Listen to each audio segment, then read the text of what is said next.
இதே டைம் தான் நினைக்கிறேன் ஆகஸ்ட் 14, போன ஆகஸ்ட் 14 வந்து பார்த்தீங்கன்னா கோகேஷ் கனகராஜா, லோகேஷ் கனகராஜா மாற்றினாங்க. இந்த சொசைட்டி வந்து எப்படி அப்படிங்கிறதுக்கான இந்த டிசி வெற்றி வந்து நீங்கள் பார்த்து இந்த ஊர் எதை மதிக்கும் அப்படிங்கிறதுக்கு நீங்கள் ஒரு பதில் எங்காவது தேடினீங்கன்னா டிசியோட வெற்றியை மட்டும் எடுத்து நீங்கள் வந்து டிஸ்இன்டகிரேட் பண்ணுங்கள், உங்களுக்கு அதோட ரிசல்ட் என்னன்னு உங்களுக்கு புரியும். இந்த ஊர் ஒன்றுமே மதிக்காதுங்க, வெற்றியை மட்டும்தான் மதிக்கும், வேறு ஒன்றுமே கிடையாது. நீங்கள் பப்ளிக்காக ஒரு ஃபிகராக இருக்கீங்க அப்படின்னா நீங்கள் வேறு என்ன சொன்னாலும் நம்பாது. ஒரு தோல்விக்கு அதோட மருந்து வெற்றி தான், எக்ஸ்ப்ளனேஷன்லாம் கிடையவே கிடையாது. தன்னுடைய நண்பர்கள்ட்டெல்லாம் பேசிகிட்டு இருந்தப்போ லோகேஷ் சொல்லியிருக்கார், இந்த கூலி டிபேக்கிள் ஆயிடுச்சு, எல்லாம் கமெண்ட்ஸு கோகேஷ் கனகராஜன் போட்டு மீமை போட்டு அது இதுவும் போட்டு எல்லாம் ரசிக்கிறாங்க. சப்கான்ஷியஸாக எல்லாருமே ரசிக்கிறோம், நான் உள்பட. இதான் உண்மை. நான் இல்லை ஐயோ நான் ரொம்ப உத்தமம் அப்படின்னா அது பொய். சரியா? பாத்தியா வேணுண்டா அப்படின்னு. அது ஏன் அப்படின்னா நம்ம கிட்டத்தட்ட மனித மிருகங்கள் ஆகிட்டோம். இதான் உண்மை. ஒருத்தர் ஏதாவது ஒரு பெரிய வெற்றி, அது வந்து வெறும் லோகேஷ் கனகராஜ் கிடையாதுங்க, யார் ஜெயிச்சாலும் சரிங்க. ஒரு லெவலுக்கு மேலே அவன் ஜெயிச்சிட்டான்னா சப்கான்ஷியஸாகவே நமக்கு மைண்டில் என்ன அப்படின்னா அவன் கீழே விழுகணும்ல, அவன் 10வது மாடியில் நிற்கிறான்னா விழுந்தான்னா கைகாலெலாம் உடையும்ல, பாரு அப்படின்னு அதுக்கு ரெடி ஆயிடுறோம் சப்கான்ஷியஸாகவே. ஒரு பீயிங்ஸாக எல்லாம் சேர்ந்து கலெக்டிவ் கான்ஷியஸாக அதுக்கு ரெடி ஆயிடுறோம். ஸோ லோகேஷுடைய வீழ்ச்சி அப்படிங்கிறது பல பேர் சந்தோஷம். ஏன்னா அவன் பூரா வாழ்க்கையில் லோகேஷ் எடுத்து வச்சு அடியை கூட எடுத்து வைக்கல, அதான் பிரச்சனை. இன்றைக்கி சரி லோகேஷ் வந்து தோல்வி அடைந்த டேரக்டர்னே வச்சுக்குவோமே, கூலியில் தோல்வி அடைஞ்சிட்டாரப்பா அப்படின்னே வச்சுக்குவோமே. சரி அதுக்கப்புறம் அவருக்கு படமே கிடைக்கலன்னு வச்சுக்குவோமே. அவருக்கு இருக்கிற காசையும் இன்ஃப்ளூயன்ஸையும் வச்சு சும்மா விளையாட்டுக்கு படங்கள் பண்ணால் கூட அவரோட 10 பரம்பரைக்கு சம்பாரித்து செம ஹாப்பியாக வாழ்க்கையை வாழ்ந்துடலாம். So which means he has achieved everything. ஆனால் இங்கே டைரக்டர் ஆகிறதுக்கு மொதப்படி எடுத்து வைக்காதவன்லாம் வந்து பார்த்தீங்கன்னா அந்த வீழ்ச்சியை வந்து கொண்டாடினான். அதான் மனித இயல்பு. எனக்கு என்ன சந்தோஷம் அப்படின்னா லோகேஷோடைய ரிப்ளை தான். இப்போது ரொம்ப குரூஷியலான ஒரு பாயிண்டில் வந்து லோகேஷ் நிற்கிற. அப்படி ஒரு பக்கம் அல்லு அர்ஜுனுடைய படம் சைன் பண்ணப்பட்டுருச்சு. அல்லு அர்ஜுன்ங்கிறது சின்ன ஸ்டார் கிடையாது, pan India pan world star. Rajini விஜய்க்கெல்லாம் மேலே. நல்லா தெரிஞ்சுங்க, தமிழ் சினிமாவில் 2 பேர் தான், ரஜினி விஜய். கமல் சார்லாம் இருக்காங்க, பட் கலெக்ஷனில் இவங்க 2 பேர் தான். அதுக்கப்புறம் தான் எல்லோரும் வருவாங்க, அஜித் சார் எல்லாமே வருவாங்க, இதான் உண்மை. அப்போது அதுக்கு மேலே 1200 1300 கோடி ரூபா பண்ணி நிற்கிற ஒரு ஸ்டார், அவர் கூட படம் பண்ணிகிட்டு இருக்கீங்க, சைன் பண்ணி உள்ளே போயாச்சு. இந்த படம் விழுந்து திருப்பியும் லோகேஷ் கனகராஜ் ட்ரோல் மெட்டீரியல் ஆனால் அந்த படம் ட்ராப் ஆகும். இல்லை அந்த படத்தில் மரியாதை நிச்சயமாக கிடைக்காதுங்க. நான் அடித்து சும்மா ஏதாவது பண்ணிட்டு இது கண்டிப்பாக அல்லு அர்ஜுன் மைண்டில் ஓடும், அவாய்ட் பண்ணவே முடியாது. எல்லாமே கிரம்பிள் ஆக ஆரம்பிக்கும். அப்போ என்ன பண்ணுறான் ஒரு சினிமாக்காரன், என்ன பண்ணுறான், தில்லுக்கு துட்டு தான் சினிமாக்காரன் என்றைக்குமே. ஒரு பாபாவுக்கு அப்புறம் ரஜினியுடைய ரிப்ளை சந்திரமுகி தான். நீங்கள் அவ்வளோதான், யானை இல்லை குதிரை டக்குன்னு இருந்துச்சு பாரு அப்படிங்க. அப்படி அது எப்போ சொல்கிறாரு, ஷூட்டிங் எப்போ சொல்ல, ஜெயிச்சதுக்கு அப்புறம் அப்படிங்கிறாரு. அதனால தான் ரஜினிகாந்த் செயலில் காட்டணும், லோகேஷ் அதை காட்டியிருக்காரு. நீங்கள் நிறைய பத்திரிகை, இந்த எலைட் பத்திரிகையில் நல்லா கவனித்து பாருங்கள், அவங்களோட உளவியல் எடுத்து பாருங்கள். வாமிகா கப்பி உவாவுன்னு இருப்பானுங்க, அனிருத் உவாவுன்னு இருப்பானுங்க. லோகேஷ் கனகராஜன் நல்ல மனசார எவனாவது பொழுந்திருக்கானு பாருங்களேன். ஒரு 100 பத்திரிகையில் 5 பேர் தான் பொழுந்திருப்பானுங்க.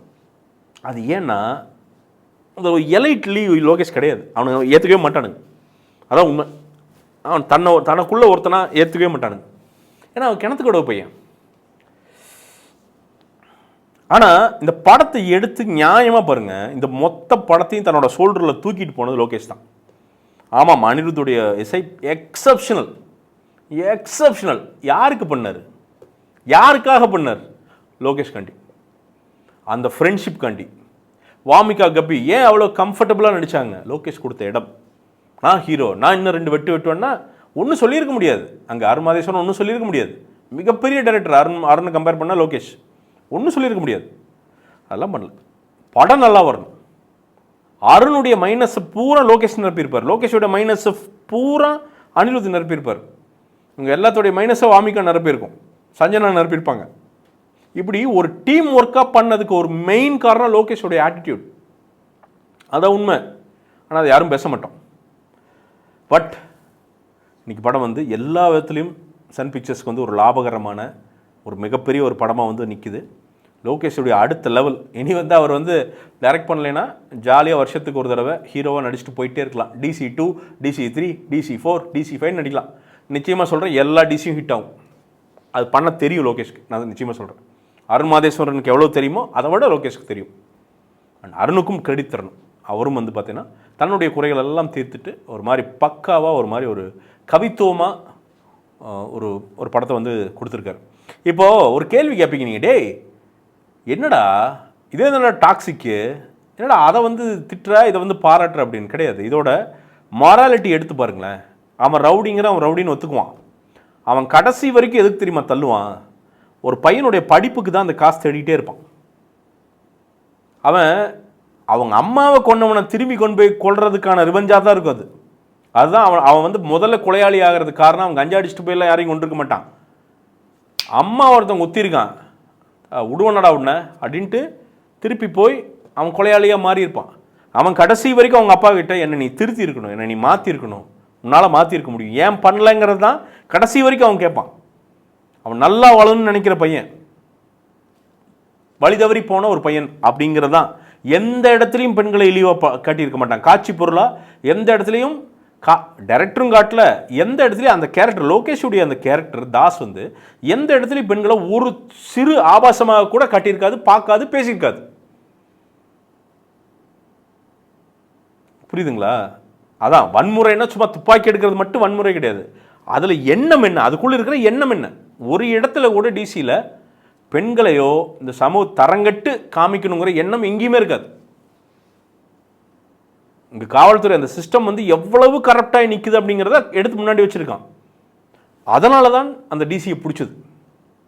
அதே கம்பேர் டு டாக்ஸிக் எடுத்திங்கன்னா அது நம்மளை யூஸ் பண்ணுது அந்த படம். அதான் அந்த கோவம். ட்ரெய்லரு நான் இப்பவும் சொல்கிறேன், படம் நல்லா இருந்து நல்ல எண்ணமாக இருந்ததுன்னா நிச்சயமாக பாராட்டுவேன். நான் மன்னிப்பும் கேட்கலாம், தாராளமாக கண்டிப்பாக கேட்பேன். ஆனால் டிசி இன்னைக்கு ஜெயிச்சிருச்சு. இது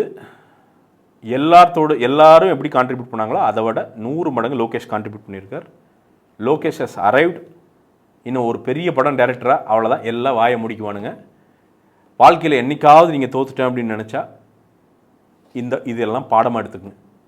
நிச்சயமாக ஒன்றுமே கிடையாது. உங்கள் செயல் தான் பதில், வேறு ஒன்றும் பதில் கிடையாது. பண்ணிகிட்டே இருங்க, போயிட்டே இருங்க முன்னாடி. இன்னொரு வீடியோவில் சந்திப்போம்.